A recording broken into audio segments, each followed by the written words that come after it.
Ikatlong yugto. Hindi siya mapapalagay hanggat hindi niya nakikita ang muka ng babaeng ito. Kailangan niya itong abangan.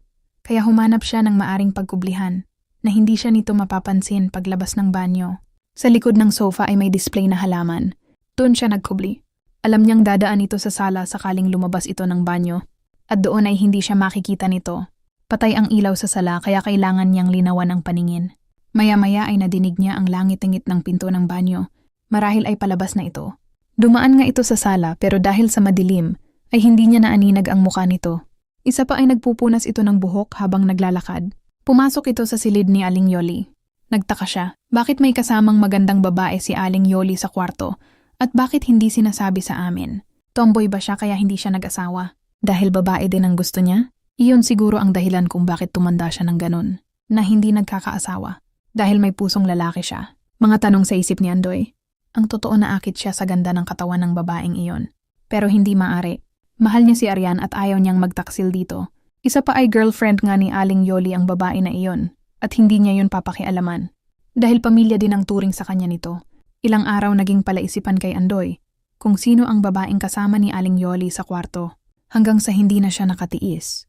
Kahit alam niya na pagtatawanan ulit siya ni Mang Lando, ay nagtanong siya dito. Mang Lando, sa tagal niyo na dito kila Aling Yoli, wala ba kayong napansing kakaiba sa kanya? Ano namang kakaiba, Andoy? Hindi po ba siya pusong lalaki o tomboy, tanong niya? Hay nako, Andoy, kung ano-ano na pumapasok sa isip mo. Kasi Mang Lando, yung babaeng nakita kong naliligo noon ay nakita ko ulit. At pumasok pa sa silid ni Aling Yoli. Andoy, iba na yan ha? Nakakakita ka na nang hindi nakikita ng iba. Gumagamit ka ba ha? Tanong nito. Totoo, Mang Lando, kitang kita ko, nagtago pa nga ako eh. At inabangan ko talagang lumabas ng banyo kaya sure ako. Mabuti pa, Andoy, tanungin mo mismo si Aling Yoli at wag mo akong kulitin. Bata ka, kamot ulong saad ni Mang Lando. Dahil walang makuhang sagot si Andoy kay Mang Lando, ay pinilit niya na lang balewalain ang nakita niya. Itinuon niya ang atensyon sa kasintahan niya. Mas lalo niya itong minahal. Kahit maliit lang ang kita niya ay madalas niya itong regaluhan.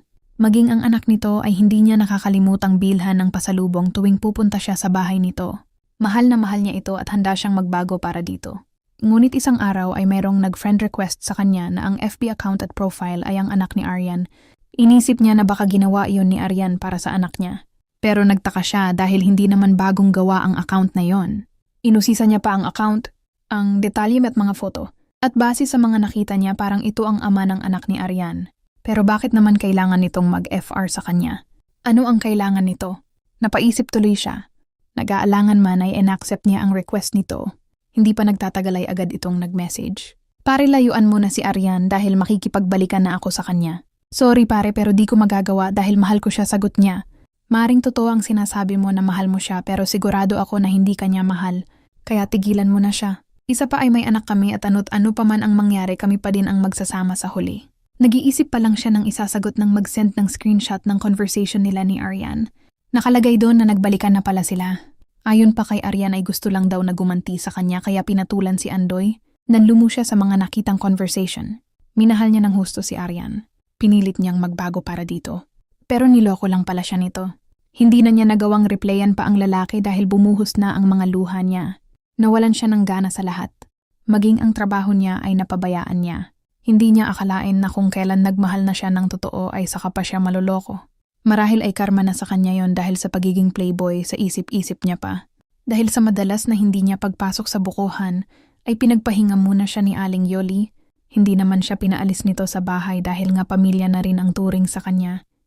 Gusto lang nito na makapag-isip-isip lang siya. Hindi na niya rin kinausap pa si Arian para tanungin dahil maging ito mismo ay hindi na din nagawang magpaliwanag sa kanya.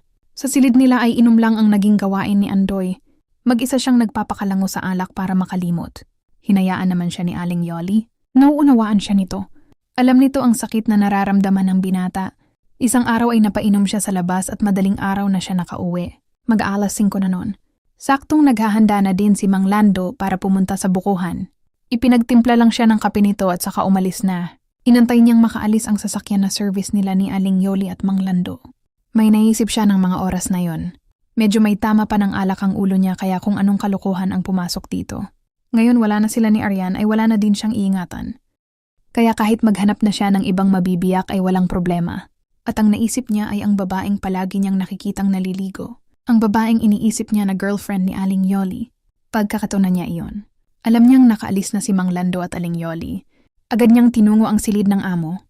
Alam niya na maaring nandun ang babaeng pantasya niya. Swerte naman siya na hindi nakalock ang pinto ng silid. Dahan-dahan niyang binuksan. Patay ang ilaw nito. Amoy niya ang bango sa loob, amoy bagong paligong babae. Marahil ay naligo ulit ng madaling araw. Naninag niyang nakahiga ito. Umupo siya sa gilid ng kama. Nakabalot ng kumot ang kalahati ng katawan nito. Bahagyan niyang hinawakan ng paa pero wala itong reaksyon. Kaya mas lumakas ang loob niya na mas lumapit pa sa tabi nito. Bahagyan niyang ibinaba ang kumot na nakatakip dito. Nakahiga ito ng patagilid at nakatalikod sa kanya. Ang haba ng buhok nito at iyon ang isa sa gusto niya sa babae. Ang may buhok na mahaba at mabango. Dahil sa naamoy na bango ay nabuhay ang kanyang daga. Bagamat nakainom ay hindi yun naging dahilan upang manghina ang kanyang daga. Nananabik siya dito. Nais niya itong mabiyak ng mga oras na iyon. Hindi na siya nakatiis at hinila niya ang kumot, unti-unti upang tuluyan ng makita ng malapitan ang magandang katawan na kanyang pinapantasya. Hindi niya maaring buksan ang ilaw dahil baka bigla itong magising at makita ang mukha niya. Nang maalis ang kumot ay hubog lang ng balakang at likod ang naaninag niya. Masyadong madilim, pero hindi na para magpigil pa siya. Dalawa lang ang maaring mangyari. Ang pumalag at pumayag ito. Dinampi niya ang palad sa balikat at braso at hinaplos-haplos iyon. Bahagya itong gumalaw pero nanatiling nakatalikod. Hindi na talaga napigil pa ni Andoy ang init na nadarama, kaya sumampa na siya sa kama at sinubukan tumabi dito. Niyakap niya ito mula sa likuran bahala na kung ano ang maging reaksyon nito nang maramdaman niyang kumilos ito. At parang nagising ay bigla niya itong pinatungan at tinaganan. Nagulat ito at pilit siyang tinutulak pero huli na ang lahat dahil nakadagan na siya dito at masyado siyang malakas. Ginawa niya ang nais niya dito. Pumalag ito noong una ngunit unti ay nawala na ang pagtutol nito. Hanggang sa naramdaman niya na parang nagugustuhan na nito ang ginagawa niya. Natuwa siya dahil sa wakas ay nagtagumpay siya. Gaya niya ay alipin na din ito. Nang pagkasabik, bumigay na talaga ito. At nag-enjoy na sa mga ginagawa niya. Bagsak siyang napahiga matapos ang mahabang sagupaan. Dahil sa nakainom ay agad siyang nakatulog. Nang masinagan ng araw ang loob ng silid ay nagising si Andoy. Bigla siyang bangon at mabilis na kinuha ang mga damit. Hindi na niya nakuhang magbihis dahil sa pagmamdali. Agad siyang lumabas at tumungo sa silid nila ni Mang Lando. Humiga siya sandali at inalala ang nangyari. Napangiti siya kahit kasi nakainom siya noon ay alam na alam niya ang ginawa niya. Naalala niya ang babaeng nakaniig. Hindi niya yun nakita sa kwarto paggising niya. Nais niya itong hanapin para humingi ng paumanhin. Pero naisip niya munang maligo. Kinuha niya ang tuwalya at pumasok sa banyo.